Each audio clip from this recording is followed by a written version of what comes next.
लोकतंत्र का असली चेहरा मेट्रो मैन श्रीधरन की चुनावी हार।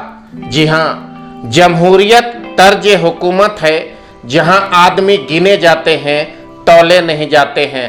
यह एक बहुत चिर परिचित शेर है।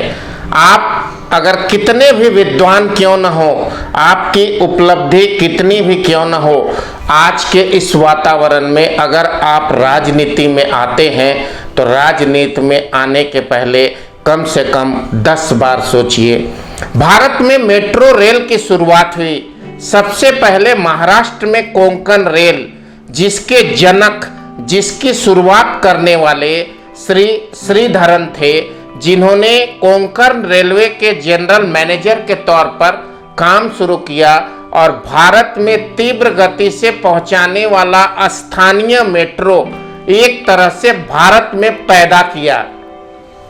उनके विद्वता को देख के, उनके काबिलियत को देख के बाद के कालखंड में सरकार ने उन्हें भारत में कलकत्ता और बाद में फिर दिल्ली मेट्रो का कार्यभार दिया, जिसे श्रीधरन साहब ने बखूबी प्रमाणित करते हुए मेट्रो दौड़ाने का काम किया और आज लाखों जनता बहुत कम समय में मेट्रो में बैठकर एक स्थान से दूसरे स्थान तक दिल्ली, कलकत्ता, लखनऊ और कई प्रस्तावित शहरों में सरपट अपनी यात्री पूरी करते हैं। मेरी ओर से भारत में अपनी भूमिका निभाने के लिए, भारत के यातायात के विकास में भूमिका निभाने के लिए मेट्रो मैन श्रीधरन को बार बार सलाम है। और इसी बात को ध्यान में रखते हुए भारत सरकार ने उन्हें पद्म विभूषण से नवाजा।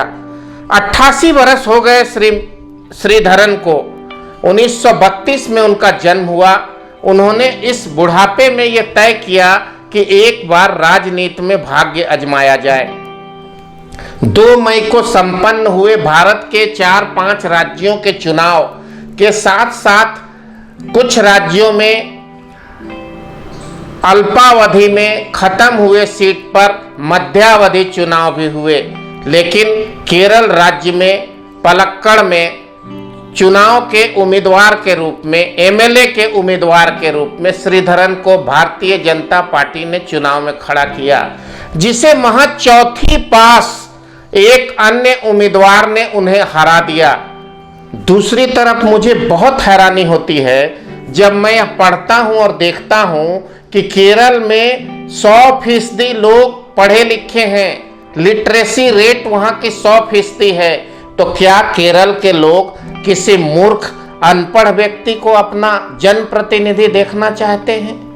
भारत में ये बहुत बड़ा सवाल है कि इंटेलेक्चुअल को जनता नकार देती है और कम पढ़े लिखे अनपढ़ लोगों को अपना विधायक और सांसद चुनती है। क्या केरल के लोग इस बात की भी परवाह नहीं करते कि जो व्यक्ति सामने खड़ा है वह व्यक्ति भारत ही नहीं पूरी दुनिया में मेट्रो मैन के नाम से जाना जाता है?